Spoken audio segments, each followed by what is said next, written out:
Assalamualaikum warahmatullahi wabarakatuh. Waalaikumsalam warahmatullahi wabarakatuh. Alhamdulillahilladzi hadana li hadza wa ma kunna linahtadiya laula an hadana Allah. May yahdihillahu fala mudilla lahu wa may yudlilhu fala hadiya lahu. Asyhadu an la ilaha illallah wa asyhadu anna Muhammadan 'abduhu wa rasuluhu la nabiyya ba'dahu. Allahumma fassalli wa sallim wa barik ala sayyidina Muhammad wa ala ali sayyidina Muhammad. Rabbi shrah li sadri wa yassir li amri wa hlul 'uqdatam min lisani yafqahu qawli. Rabbi yassir wa la tu'assir, Rabbi tammin bil khair. Orang-orang tua kami, para alim ulama, bapak-bapak, ibu-ibu, saudara-saudari hadirin hadirat jemaah salat maghrib di Masjid Al-Muhajirin BMI Rukan Pangkalan Kerinci yang kami hormati. Bersyukur kita banyak-banyak kepada Allah dengan banyak sekali nikmat yang Allah berikan kepada kita, keimanan, keamanan, keislaman, keihsanan. Semuanya Allah berikan juga kepada kita nikmat-nikmat fasilitas hidup, kemudian nikmat zahir batin dan macam-macam nikmat lainnya yang semuanya itu tidak dapat kita syukuri. Jangankan disyukuri, dihitung pun tak bisa. Maka yang terbaik daripada hamba-hamba Allah yang menerima nikmat tersebut adalah senantiasa bersyukur. Bersyukur dalam arti sebagaimana yang didefinisikan oleh para ulama, sarful abdi jami'a ma an'ama Allah bihi ila ma khuliqa li ajlihi, bahwa seorang hamba membagikan atau mendistribusikan sebagian nikmat daripada apa yang Allah berikan kepadanya menuju ataupun menurut ataupun kepada fungsi nikmat tersebut Allah ciptakan. Allah ciptakan kepada kita, Allah berikan kepada kita nikmat kesehatan. Kesehatan itu sebagiannya diberikan untuk keridhaannya Allah Subhanahu wa taala. Seperti kehadiran kita pada hari ini. Alhamdulillah, bapak-bapak sehat-sehat Pak ya? Alhamdulillah sehat sehingga kita bisa hadir. Ada juga kadang-kadang sehat tapi tak sempat, ada sempat tapi tak sehat, ada sehat, ada sempat, tak mau pula, tak jadi juga hadir. Akhirnya ketiga nikmat tersebut menyatu pada bapak-bapak, orang-orang tua kami. Sehat, sempat, mau, barulah bisa kita hadir di tempat yang mulia ini dalam rangka untuk berkumpul, bersilaturahim, bermudzakarah, serta mengulang-ulang kajian kita atau pengajian kita terhadap agama kita. Tidak lupa pula salawat dan salam kepada junjungan kita Nabi besar Muhammad sallallahu alaihi wasallam. Allahumma shalli ala sayyidina Muhammad wa ala ali sayyidina Muhammad, kekasih Allah Subhanahu wa taala dan juga kekasih kita semua.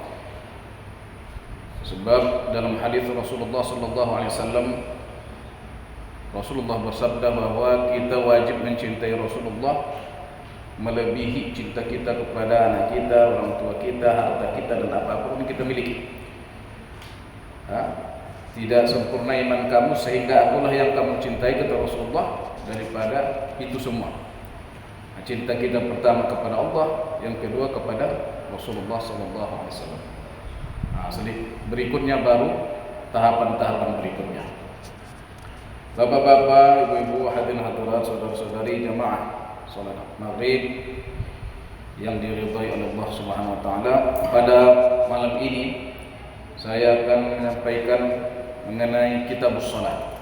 Tapi kitabus shalah ini sangat panjang tentunya. Ada beberapa yang kita kutip. Yang pertama nanti mengenai definisi salat dan fadilah-fadilahnya. Yang kedua nanti mengenai syarat wajib salat, kemudian syarat sahnya salat. Itu saja barangkali yang akan kita sampaikan. Pertama, Bapak Ibu jemaah yang dimuliakan Allah, apakah definisi salat tersebut? Ta'rifus salat lughatan, ya, ad-du'a, ya, wa qila ad-du'a bi khair. Jadi doa itu sudah dinamakan sholat, tapi pada bahasa. Makanya ada orang udah sholat kau udah, rupanya udah berdoa dia. Jadi maksud dia itu bersolat dalam makna bahasa. Apakah itu diterima? Tidak diterima. Kalau diterima makna lughatan menjadi makna syar'an, maka mudah saja nih. Solat doa saja udah solat, tak pala berwudu, tak pala mandi, tak pala bersuci, doa saja dia sudah solat. Zakat hanya membersihkan hartanya dia, kemudian mengembangkannya sudah berzakat. Ya. Puasa hanya menahan sekejap saja dia sudah puasa. Haji sudah menuju dia kepada satu tempat sudah haji namanya. Jadi tidak boleh seperti itu. Maknanya harus sesuai dengan apa yang diterima ataupun ditetapkan oleh syariat. Lalu apakah makna solat pada syariat? Aqwalun wa af'alun muftatahatun bitakbir wa mukhtatamatun bitaslim bisyara'id makhsusah. Kalau di sini tidak disebutkan aqwalun wa af'alun muftatahatun bitakbir wa mukhtatamatun bitaslimi ghaliban. Beberapa perkataan, beberapa perbuatan yang didahului dengan takbir dan ditutup dengan salam. Nah, itulah yang dinamakan dengan sholat. Jadi dibuat kata ghaliban di sini pada kebiasaannya. Saya ulangi, beberapa perkataan, beberapa perbuatan yang didahului dengan takbir dan diakhiri dengan salam pada kebiasaannya. Karena sholat itu kadang-kadang ada perkataan saja tapi tak pakai perbuatan. Perkataan saja. Apa itu contohnya? Sholatil janazah, tak pakai rukuk, tak pakai sujud dan lain sebagainya. Wa sholatil marbut, sholat orang yang diikat. Orang diikat di pohon kena hukum dan sebagainya. Maka sholat orang yang terikat tersebut dia tak bisa ngapa-ngapain, cuma bisa hanya apa? Hanya ya isyarat saja karena dia terikat. Wal marid, orang yang sakit, begitu juga sakit, maka dia hanya mengalirkan rukun-rukun sholat itu di dalam hatinya. Nah, ini aku baca Fatihah, ini aku rukuk, ini aku i'tidal, ini aku sujud dan seterusnya. Jadi dia hanya mengalirkan rukun-rukun sholat tersebut karena dia sakit, tidak mampu melaksanakan perbuatan-perbuatan tersebut.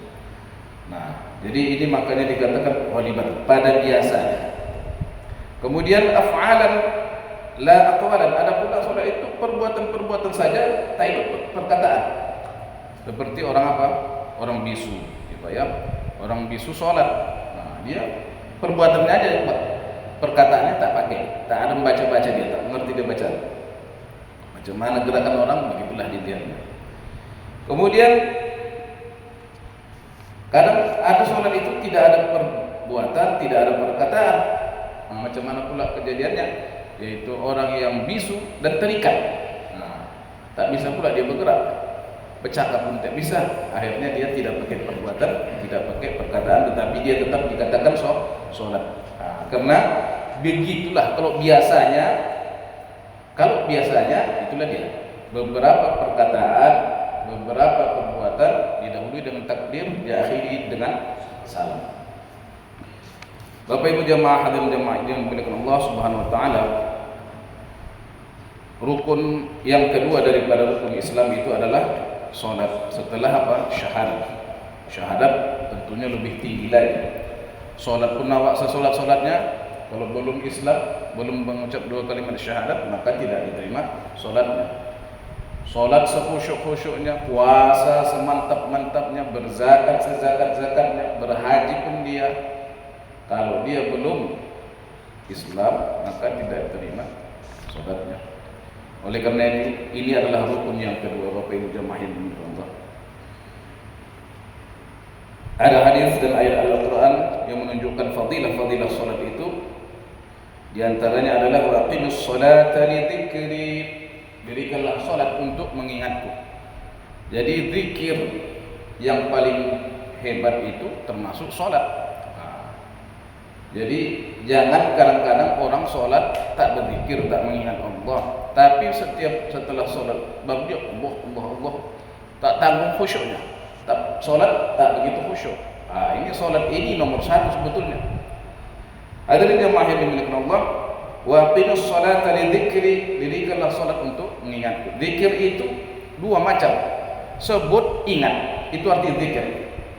Sebut sama ingat. Ingat saja tak disebut, berpahala tapi kurang sempurna. Ingat Allah tapi tak disebut, berpahala tapi tidak sempurna.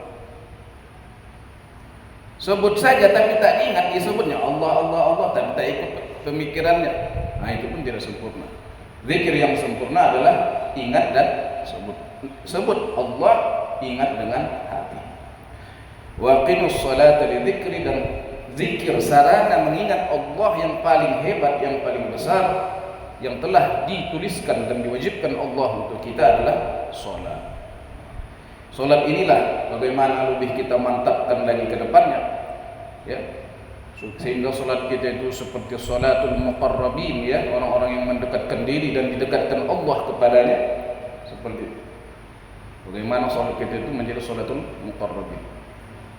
Mungkin kalau dibuat rapot orang yang sholat, ya, tapi ini kita bukan memandai-mandai Pak, ya, dibuat rapotnya mungkin dari 1 sampai 100 semuanya ada nilainya. Ada konten 1, ada konten 2, ada konten 3, ada konten 90, 91, 92 sampai yang 100. Yang ke 100-nya mungkin para nabi lah, di bawahnya mungkin para sahabat dan seterusnya. Hadirin jamaah yang dimuliakan Allah, inilah sarana zikir yang paling bagus, sholat ini. Kalau mau zikir yang paling mantap, inilah dia. Wa qimus sholata dzikri, mengingat Allah yang terbaik adalah sholat. Kemudian ada juga Allah berfirman, wa qimus sholata tarafain nahar, ya, tarafain nahar wa zulafan minal lail. Innal hasanat yudhibna as-sayyi'at, dzalika dzikrul lidzakirin.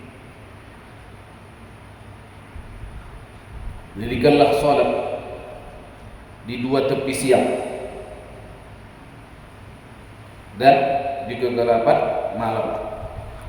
Sesungguhnya kebaikan-kebaikan itu menghilangkan keburukan-keburukan. Itu adalah peringatan bagi orang yang mau menerima peringatan. Bapak Ibu jemaah yang dimuliakan Allah, Allah Subhanahu wa taala menjamin bahwa salat yang kita lakukan adalah untuk salah satunya menghapus keburukan, kejahatan, kejelekan-kejelekan yang kita laksanakan.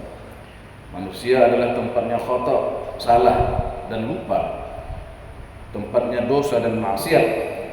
Tapi Allah Subhanahu wa taala juga telah memberikan sarana prasarana untuk pembersihan diri manusia itu, diantaranya adalah dengan melaksanakan ibadah salat. Dalam hadis Rasulullah SAW pernah bersabda tentang salat yang 5 waktu, kata Rasulullah, kalau sekiranya di depan pintu rumah kamu ada sungai, kemudian 5 kali kalian mandi di sungai tersebut. Setiap hari 5 kali kita mandi, sehari semalam mandi 5 kali sih. Kira-kira bersih enggak kalian? Kata Rasulullah, bersih ya Rasulullah, kata sahabat. Demikian jugalah salat yang kita lakukan. Oleh karena itu hadirin jamaah yang dimuliakan Allah, mari kita menjaga salat tersebut. Wa inna fi sholati la shifaa'a, sesungguhnya dalam salat itu juga ada kesembuhan. Bisa orang sembuh dari penyakitnya ketika melaksanakan salat. Rasulullah ju'ilat qurratu 'aini fi shalat, dijadikan hobiku, kecintaanku di muka bumi ini salat. Jadi Rasulullah itu ibadah ataupun sesuatu yang paling disayangi Rasulullah dalam hidup ini adalah salat.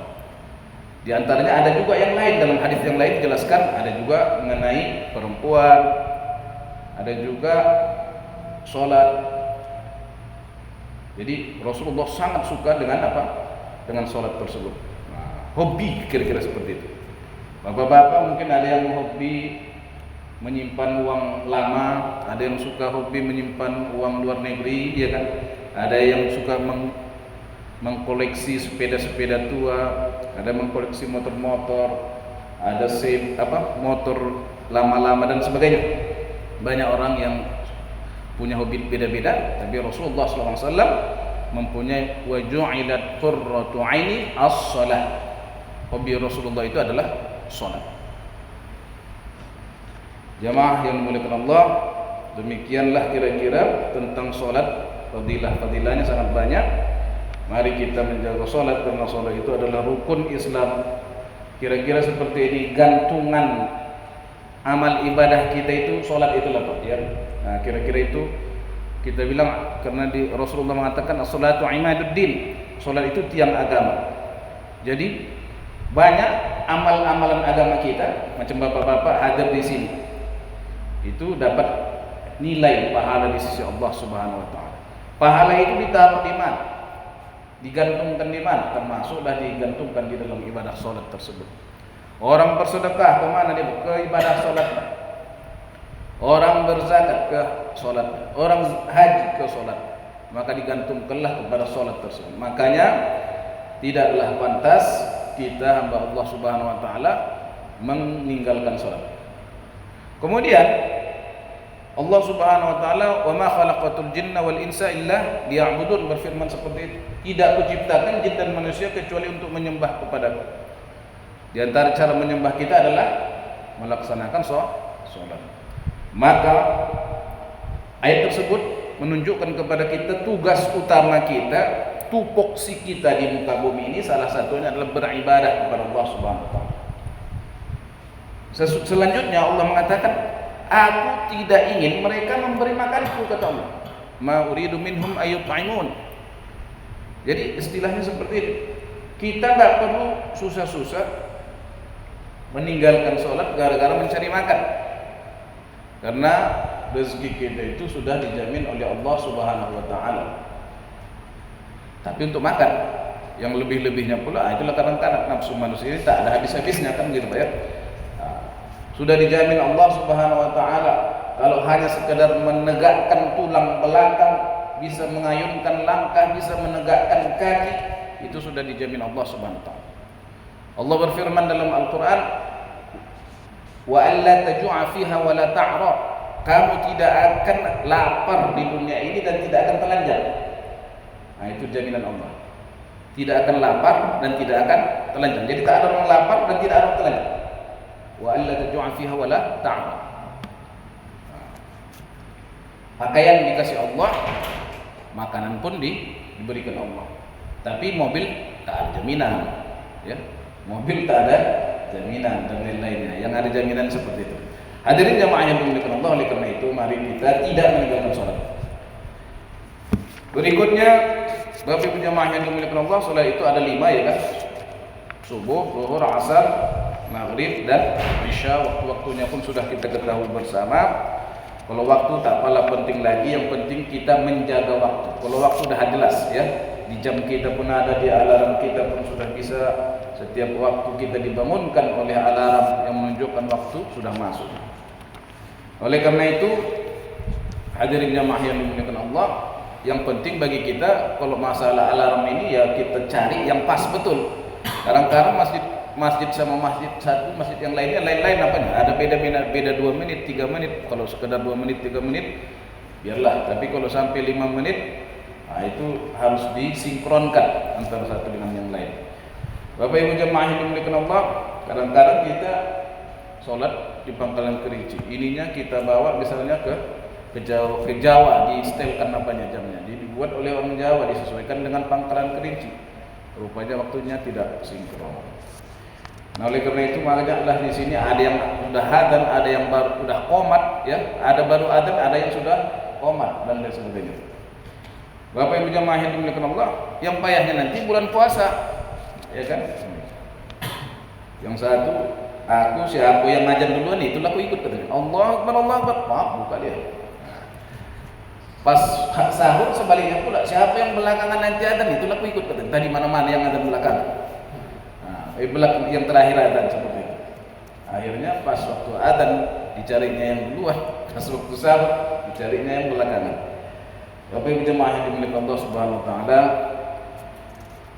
Waktu sholat itu adalah kita disuruh Allah Subhanahu wa taala untuk berada pada awal waktu, ya, waktu fadilah, yaitu pas waktu sholat mulai dan sekedar beberapa waktu berikutnya itu kita langsung melaksanakannya, itu dapat kita fadilah. Fadilah itu sangat bagus, ya, untuk nilai ibadah kita. Lebih bagus lagi kalau dapat kita berjamaah, lebih bagus lagi kalau dapat kita takbir daripada imam tersebut.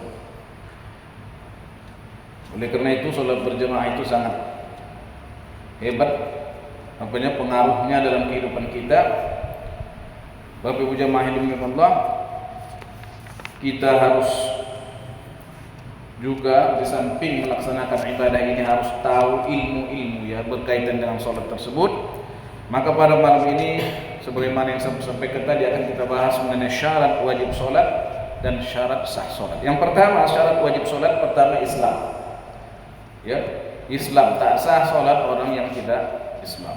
Orang belum mengucap 2 kalimat syahadat, ya, belum asyhadu an la ilaha illallah wa asyhadu anna muhammadar rasulullah, dan dia dari keturunan yang bukan muslim, tiba-tiba dia sholat, itu tidak sah sholat sehingga dia mengucap 2 kalimat syahadat. Oleh karena itu asyhadu an la ilaha illallah wa asyhadu anna muhammadar rasulullah lebih berat daripada dunia dan seisinya. Orang tak sholat tapi mengucap itu bisa masuk surga.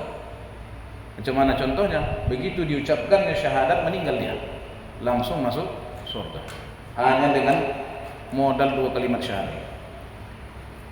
Dalam sebuah peperangan, Rasulullah SAW diadukan kepadanya perihal seorang sahabat Rasulullah yang berperang.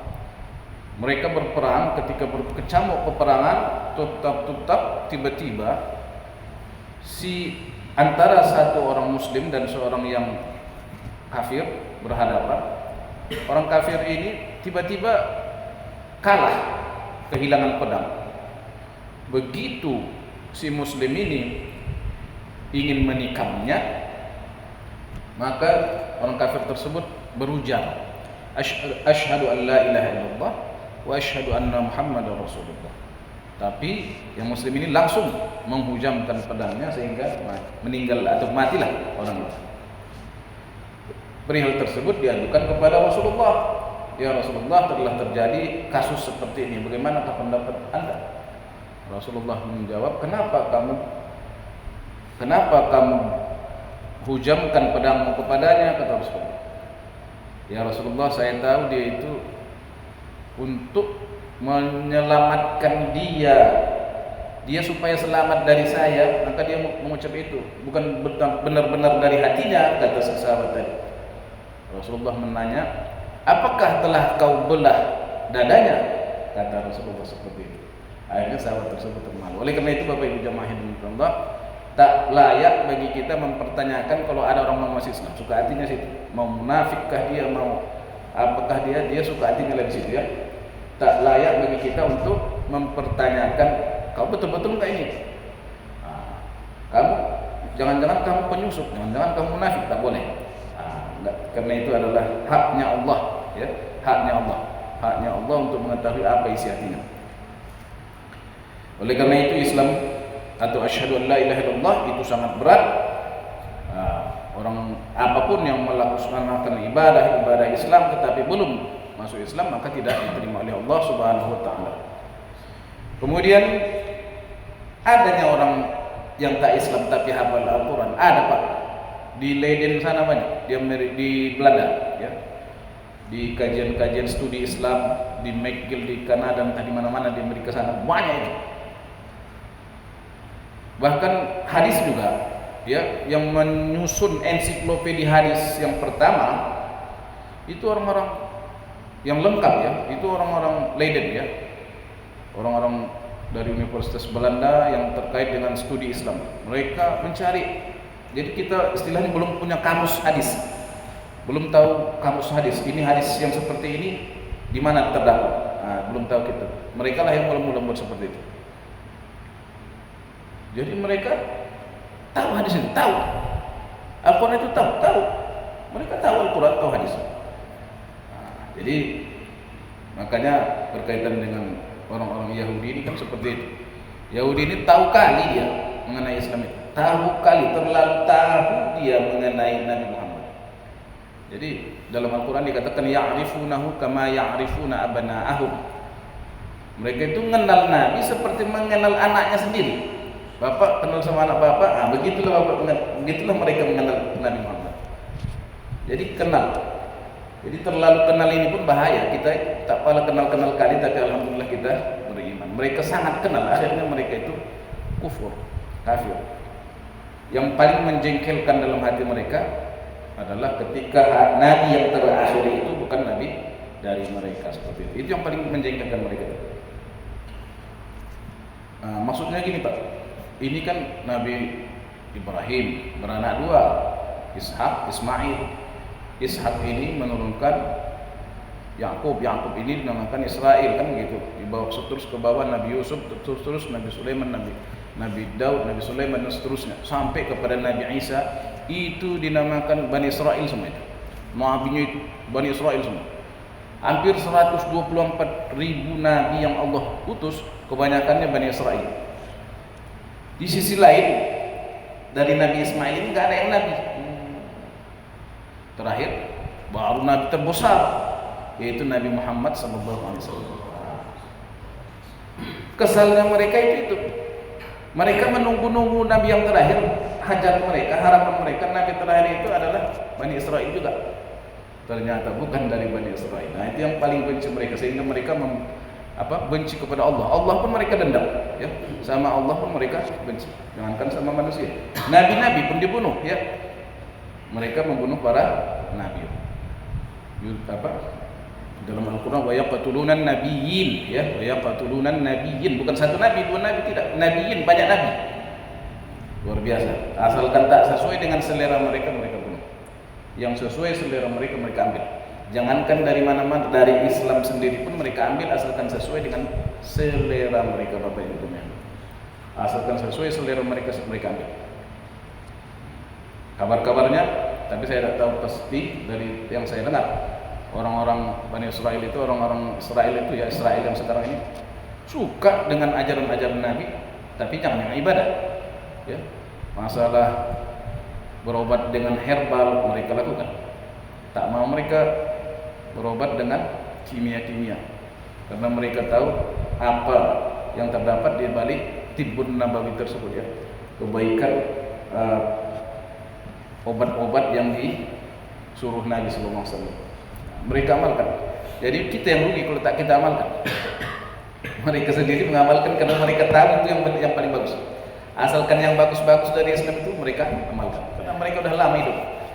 Mereka banyak bersama nabi-nabi dan mereka yakini semua nabi itu benar. Itu tak mau mereka beriman, ya. Jadi macam iblis pun seperti itu juga, Bapak Ibu sekalian. Iblis itu terlalu dekat dengan Allah Subhanahu wa taala sehingga dia banyak mengetahui, ya. Satu jengkal pun di muka bumi tak ada yang tak disujuti iblis. Sudah sujud dia semuanya. Saking lamanya dia patuh taat kepada Allah, tetapi akhirnya dia melawan perintah Allah. Iblis, Israel, syaitan, itu ada abang itu semua. Satu kompil itu, ya. Bani Israel satu lagi, ya. Bani Israel, iblis, kemudian apa lagi? Itu sangat dekat kepada Allah. Bani Israel ini sangat dekat dengan Allah. Saking dekatnya mereka sudah dapat hidangan dari langit. Bapak-bapak sudah pernah dapat hidangan dari langit? Belum, ya? Mereka sudah dapat. Anzil alaina ma'idatan minas sama'i takunu 'aidan li awwalina wa akhirina wa ayatan minka. Turunkanlah kepada kami Allah satu hidangan dari langit sebagai peringatan bagi orang yang pertama dan terakhir dan sebagai pertanda kebesaran. Diturunkan Allah, dimakan mereka. Ya, dimakan oleh mereka hidangan dari langit. Udah dekat kali mereka dengan Allah Subhanahu wa taala. Terakhir mereka minta arinallaha jahratan, tunjukkan kepada kami zat Allah itu secara terang-terangan. Nah, itu yang mereka minta. Udah semua makanan udah dimakan, apa permintaannya, minta terong, minta gambas, minta tomat, minta bawang putih, bawang merah, ya, dalam surah itu dikasih Allah Subhanahu wa taala. Semuanya dipinta. Apa yang mereka minta dikasih manna, dikasih salwa. Itulah ya. Bapak Ibu jamaah yang dimuliakan Allah, mari kita menyembah Allah dengan hati kita sajalah ya. Merendah kita kepada Allah, jangan kita tersombong kepada Allah Subhanahu wa taala, nanti Allah cabut keenaan, kelezatan beribadah kepada Allah. Iblis sudah lezat dirasanya ibadah, tapi dicabut Allah karena dia sombong. Begitu juga orang-orang Israel ini sudah dekat sekali mereka dengan Allah. Makanya mereka mengatakan nahnu sya'bullahil mukhtar, kami bangsa pilihan Allah. Memang betul hebat mereka, saking dekatnya dengan Allah. Tapi akhirnya apa? Nah itu. Jadi bukan berarti kita hati-hati jangan dekat-dekat kali sama Allah, tidak. Mari mendekatkan diri kepada Allah, tapi mari kita hati-hati jangan kita apa? Jangan kita menyombongkan diri dengan kedekatan kita dengan Allah Subhanahu wa taala. Tawaduklah kita, tahu dirilah kita ketika kita berhadapan dengan Allah Subhanahu wa taala. Maka itu yang pertama, Islam. Yang kedua, baligh. Baligh artinya apa? Sampai.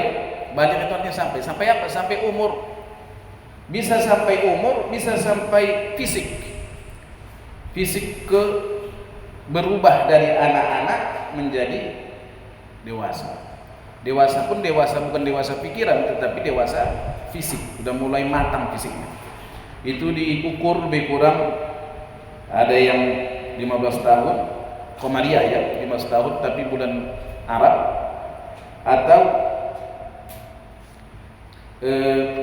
haid kalau perempuan, atau kalau laki-laki sudah ihtilam, bermimpi.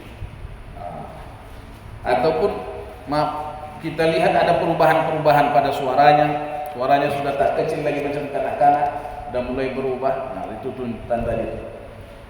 Kemudian ada bulu-bulu mungkin di kumisnya, jenggotnya dan sebagainya, itu juga sudah tanda-tanda. Tapi kalau pastinya itu kalau sudah 15 tahun maka dia sudah dikatakan baligh. 15 tahun apa? Komariah. Lebih kurang harinya itu 350 hari setahun. Kalau Syamsiyah kan 365 tahun, 65 hari per tahunnya. Kalau ini 355 hari dikali 10, 305 apa? 3.500 hari. Tambah lagi sekiannya, lebih kurang seperti itulah penghitungannya. Jadi 15 tahun, iya. Kemudian Bapak Ibu jemaah yang dimuliakan Allah, atau pada perempuan apa tadi? Haid. Tapi haid ini dia paling cepat umurnya 9 tahun ya, 9 tahun. Kalau di bawah 9 tahun sudah haid, bukan juga haid. Itu berarti penyakit ya, darah istihad. Bapak Ibu jemaah yang dimuliakan Allah. Kemudian syarat berikutnya setelah baligh ya, Islam, baligh, berakal itu ya. Berakal itu artinya bisa membedakan, sudah tamyiz. Maka tak wajib sholat itu kepada orang gila, anak-anak yang belum mumaiz ya. Mumaiz ini apa kira-kira? Kelas TK ya. TK itu belum bisa membedakan kanan kanan, mana kiri, mana kanan, begitu-gitu. Orang masih ragu dia kiri sama kanan, entah mana. Itu belum mumaiz itu. Tapi kalau sudah mumaiz, mana kiri, mana kanan, mana yang baik, mana yang buruk, sudah tahu dia. Mana sosis, misalnya. Mana pisang goreng, sudah bisa dibedakan ya. Itulah yang dinamakan mumaiz. Itu yang ketiga, yaitu berakal, artinya waras. Orang gila tak wajib sholat. Kemudian Bapak Ibu jemaah yang dimuliakan Allah, suci dari haid dan nifas. Orang haid tak sah sholat, orang nifas tak sah sholat. Maka dia harus suci dari itu semua. Yang kelima, sampai dakwah. Kita ini Pak, sudah sampai dakwah Rasulullah kepada kita, sudah. Tinggal kita ini menyampaikan pula, menyampaikan dakwah, ya kan? Bapak-bapak sudah pernah menyampaikan dakwah ke agama sebelah. Nah, itu harus kita sampaikan juga. Nanti orang itu masuk surga. Awak tidak, kenapa tak sampai sama kami? Tak bilangkan Ustaz itu katanya. Nah, maka kita wajib menyampaikan dakwah. Tapi insya Allah dengan keberadaan kita seperti ini pun sudah sampai juga dakwah sama mereka. Kita kumandangkan azan kan Allah Akbar, Allahu Akbar, tentu tertanya-tanya hati mereka, ngapain? Kok seperti itu? Kok kami nggak diajak? Nah, kan tentu tertanya. Dengan tertanya-tanya seperti itu juga sudah adalah dakwah. Sampai dakwah kepada mereka. Jadi siapa yang tak sampai dakwah? Kalau ada orang tak beragama di hutan-hutan sana, tak sampai kepadanya dakwah, dia masuk surga itu. Walaupun dia tak sholat, makan haram, berzina, dikawininya anaknya, dikawininya semua dikawininya, tak ada masalah. Masuk surga pula lagi dia. Kenapa? Tak sampai kepadanya dakwah. Nah, jadi oleh karena itu syarat yang kesekian, yang kelima adalah sampai dakwah kepadanya. Kemudian yang keenam salamatul hawas, yaitu selamat panca inderanya. Selamat atau sehat panca inderanya. Jadi kalau tak sehat panca inderanya seperti orang yang diciptakan Allah dari awalnya buta atau peka ataupun yang tak bisa menerima informasi dan sebagainya, maka tentunya dia tidak dikatakan wajib melaksanakan sholat karena tidak ada sumber informasi kepadanya. Makanya Allah selalu mengatakan alam naj'al lahu 'ainain wa lisanan wa syafatain wa hadainahun najdain. Kami ciptakan kepadanya dua mata, satu lidah, dua bibir. Kemudian kami tunjukkan kepadanya dua jalan, yang baik dan yang buruk. Nah, itu semua akan ditanya oleh Allah Subhanahu wa taala. Yang tak mendapat dua jalan tersebut, tak tahu dia, tak mendengar dia, tak melihat dia, maka dia tidak termasuk orang yang nantinya ditanya oleh Allah Subhanahu wa taala. Bapak Ibu jemaah yang dimuliakan Allah, itulah hukum-hukum yang berkaitan dengan apa? Syarat daripada wajibnya sholat. Yang itulah yang wajib sholat. Jadi kalau tak ada orang tak sholat, berarti itu salah satunya. Mungkin dia tak Islam, mungkin dia belum balik, mungkin dia tidak waras, gila misalnya, mungkin dia tak sampai kepadanya dakwah, mungkin panca inderanya tidak sehat. Nah, itulah dia kemungkinannya. Tapi kalau itu semua ada, itu Islam KTP-nya Islam. Oh, Islam. Udah itu udah balik itu, udah 30 umurnya. Kemudian dia itu haid, enggak mana pula haid, dia laki-laki kok. Kemudian dia kira-kira sampai tidak ajaran sholat kepada itu, sampailah. Kemudian panca inderanya bisa mendengar, bisa main handphone, bisa ngapa-ngapain bisa. Oh, kalau begitu dialah yang tidak mau sholat. Nah, itu berarti dia adalah orang yang tidak mau melaksanakan ibadah sholat. Bapak Ibu jamaah yang dimuliakan Allah, disempatkan sedikit lagi 12 menit. Oke. Bab syarat sholat. Syarat sholat itu pertama masuk waktu. Tak sah sholat kecuali setelah masuk waktu secara yakin atau sangka berat dengan cara berijtihad. Jadi bisa dengan menggunakan jam, bisa dengan melihat matahari, bisa dengan pemberitaan orang yang dipercayai. Ada orang yang kita percayai, udah masuk, kita tengok dia orang alim, orang melaksanakan sholat, udah kita ikuti dia, boleh. Atau kita sendiri yang berijtihad, kita lihat ke atas, matahari itu pas di atas kepala kita, berarti belum bisa melaksanakan sholat zuhur. Seperti itu. Nanti tergelincir dia sedikit ke barat, barulah bisa kita melaksanakan sholat zuhur. Kemudian yang kedua, menghadap kiblat. Wajib menghadap kiblat ini ada 3 macam ya Pak ya. Pertama, kiblat itu kita ini di mana ini? Di luar tanah haram. Orang yang berada di Masjidil Haram wajib menghadap kiblat Ka'bah langsung, karena mereka berada di Masjidil Haram. Orang yang berada di tanah haram wajib menghadap Masjidil Haram. Wajib menghadap Masjidil Haram. Kita yang di luar Masjidil Haram wajib kita menghadap apa? Menghadap tanah haram ini. Yang mana saja pun ke tanah haram itu kita hadapkan, tak harus pas ke kiblat, ke Ka'bah tersebut, itu sudah sah. Oleh karena itu Allah mengatakan fawallu wajhaka syatral Masjidil Haram. Palingkanlah wajahmu ke arah Masjidil Haram. Nah, seperti itu. Tapi kalau yang sudah di Masjidil Haram, dia harus masuk pas dia melihat Ka'bah tersebut. Pertanyaan saya kepada bapak-bapak, Pak Yoni, kalau awak di dalam Ka'bah itu kemana menghadap?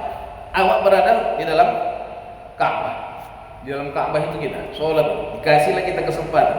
Itu biasanya presiden-presiden Muslim seluruh dunia dikasih kesempatan untuk masuk ke Ka'bah. Sholat di dalam. Kemana kita menghadap lagi? Kemana pun jadi sudah sah. Ada yang mengatakan ke pintunya pula, tidak. Kemana pun jadi, ada kemana pun, karena itu kita sudah berada di Ka'bahnya, di kiblatnya saja. Seperti itu. Jadi seperti itu Bapak Ibu jemaah dimiliki Allah, menghadap kiblat. Jadi tidak harus pas. Jadi kalau ada beda-beda sedikit antara satu kelompok, satu grup, satu masjid yang lain, beda-beda tipis kita lihat, itu tidak masalah. Kemudian bapak-bapak juga kalau mau perlu bantuan, ada juga bintang kiblat namanya, ya, ada bintang 3 itu menuju ke arah kiblat.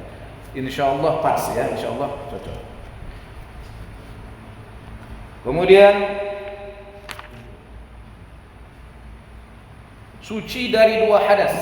Suci dari 2 hadas.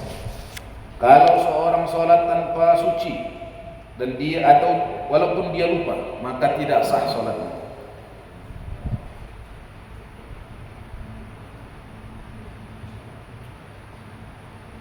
Kemudian berikutnya suci daripada najis pada pakaian, badan dan tempat. Pakaian yang dipakai.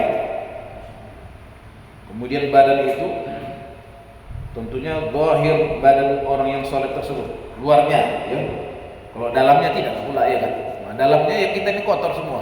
Ada najisnya, ada darahnya, ada kotorannya. Kalau dalam-dalamnya, luarnya ini saja.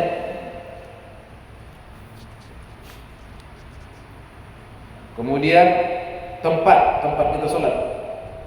Tempat kita sholat itu ya tempat kita yang kita butuhkan untuk sholat. Tempat pakaian kita nanti kalau kita rukuk, sujud, tempat kita. Jadi istilahnya lebih kurang berapa itu? Setengah meter kali 1 meter lah mungkin ya kan, atau lebih. Itu tempat kita sholat. Itu ketiga-tiganya harus bersih. Jadi inilah Bapak Ibu jemaah yang dimuliakan Allah. Ini harus kita perhatikan ini sebersih-bersih. Ya.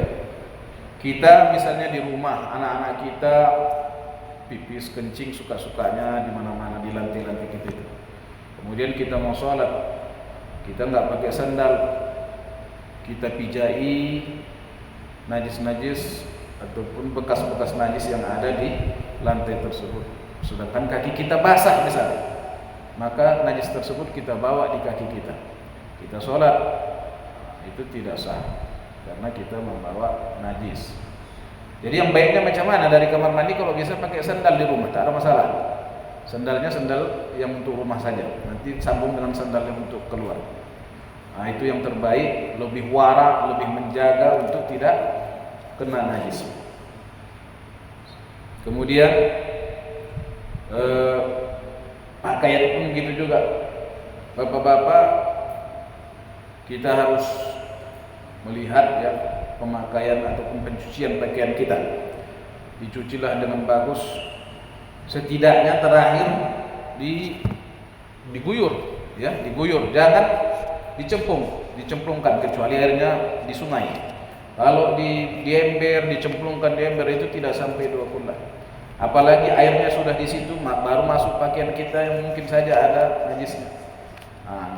Setidak-tidaknya pun kalau sudah kita bersihkan, kita rinso, kita bersihkan dengan pewangi dan sebagainya, terakhir haruslah kita sucikan. Diguyur dia air yang mendatangi pakaian. bukan pakaian yang mendatangi air, kecuali airnya mengalir kita datangkan pakaian tidak mengapa. Nah, seperti itulah diguyur sehingga barulah kita apa?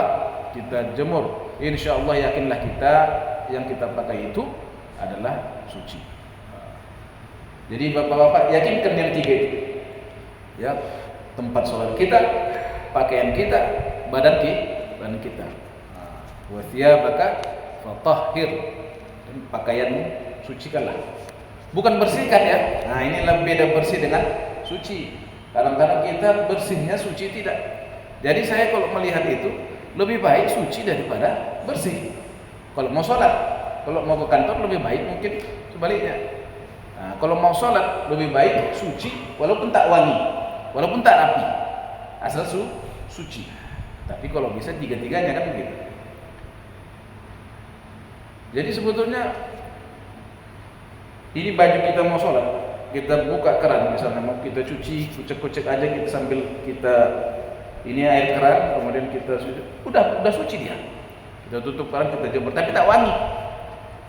Kemudian kita rendam pula, jadi akhirnya kita rendam ya kan dalam rinso atau deterjen lah, entah apalah namanya, kita masukkan. Kemudian ada pewangian lagi. Akhirnya berjumpalah di sini baju anak, baju yang kena pipis, baju yang apa semua, akhirnya najislah semua, bernajislah semua ya, mutanajislah semua.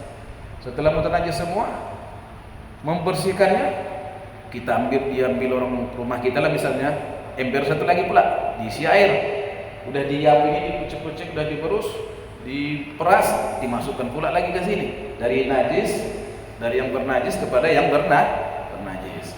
Nah, jadi akhirnya pakaian kita pun tidak bersih. Pakaian tak bersih kena, badan tak bersih kena, tempat sholat tak bersih kena. Oleh karena itu hadirin yang jemaah yang dimuliakan Allah, kita selaku yang ingin menuju Allah Subhanahu wa taala, ingin kita mendapatkan nikmat salat tersebut. Sebab nikmat ibadah itu, kata para ahli ibadah, bukan saya Pak yang bilang ya, ada candunya ibadah itu Pak. Bagaimana orang sabu-sabu sangat tercandu dengan sabu-sabu yang dikonsumsinya, begitu juga orang beribadah ada candunya, orang zikir ada candunya, semua perbuatan itu ada candunya. Makanya ahli ibadah mengatakan, kalau sekiranya manusia mengetahui, ya, para kolektor-kolektor, orang-orang kaya, raja-raja mengetahui apa yang kami rasakan di mihrab zikir itu, pasti mereka akan membelinya dari kami. Nah, saking enaknya katanya seperti itu. Nah, maka mari kita juga ingin merasakan bagaimana kali enaknya kan gitu. Mari juga kita salah satunya untuk menuju itu haruslah kita bersihkan. Rasulullah di awal juga dikatakan wa siyabaka fatahhir. Tak akan sampai kita ke situ kecuali setelah kita membersihkan diri kita, baik itu yang zahir maupun yang batin. Kemudian berikutnya suci dari dua hadas tadi ya, hadas kecil dan hadas besar. Artinya kita harus berwudu. Berwudunya dia Ustaz, tapi dia janabat, tambah tak boleh. Lebih berat lagi janabat daripada hadas kecil. Oleh karena itu kedua-duanya tidak janabat dan sedang berwudu. Ada orang misalnya janabat dia tak ingat dia subuh-subuh berwudu saja dia tak mandi, pergi dia ke masjid sholat dia, teringat dia balik, wajib diqadha, mandi dulu baru sholat lagi. Kemudian Bapak Ibu, menutup aurat ini banyak cerita ini ya. Pertama, dia harus menutup warna aurat.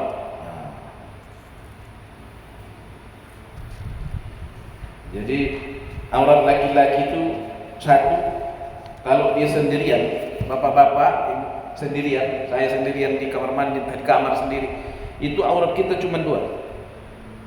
Maaf, dua pelepasan, depan dan belakang, kemaluan dan dubur, itu aja. Nah, itu aurat kita. Jadi ada juga aurat kita kalau kita sendirian. Iya ada. Sendirian pun kita di rumah ada juga aurat kita. Yang kedua, kalau sholat sholat itulah yang kita ketahui yang biasa kita lakukan. Kalau laki-laki sholat, di situ ada perempuan-perempuan yang haram nikah sama dia. Ada anaknya, ada adik abangnya, adik kakaknya, dan laki-laki yang lain, maka auratnya antara pusat dan lutut. Antara pusat dan lutut. Tapi kalau ada perempuan yang halal nikah sama dia, maka aurat laki-laki itu seluruh badannya, macam bapak-bapak ini, macam kita ini. Kalau sama istrinya auratnya tidak ada aurat. Seperti itu. Ngerti Pak ya? Tak ada aurat sama istri. Tapi istri saja, jangan ke orang lain. Begitu ya. Barangkali itu yang dapat kami sampaikan. Kepada jemaah Allah, nanti kita lanjutkan lagi. Mudah-mudahan Allah memberikan kepada kita kesempatan untuk terus belajar. Mudah-mudahan jadilah ini ilmu yang bermanfaat. Kita mencintai Allah Subhanahu wa taala dan mengamalkan perintah Allah. Assalamualaikum warahmatullahi wabarakatuh. Waalaikumsalam warahmatullahi wabarakatuh.